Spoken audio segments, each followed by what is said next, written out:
Hi guys! Andito kami ngayon sa World Fan ng KCC Mall, Cotabato City. Nakita nyo naman, 'di ba? Sobrang laki, ang lawak at sobrang daming tao dito sa loob. Hindi na nga kami pumila para lang ng token kasi nga sobrang haba talaga ng pila hanggang doon sa escalator. OMG.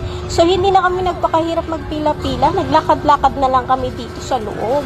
Ayan, ikot-ikot na lang, tingin-tingin kung ano yung mga pwedeng paglaruan sa next na pagpunta namin. Baka sa susunod na pagpunta namin, wala ng tao or more pa. So, yan. Tingnan nyo naman, 'di ba? Halos wala ka nang mapwestuhan dyan sa paglalaruan. Kasi lahat ng palaruan puno. No space talaga. Sobrang daming tao. Kaya ako sa inyo guys, kung gusto nyo maglaro dito sa World Fan, pumunta kayo ng mas maaga.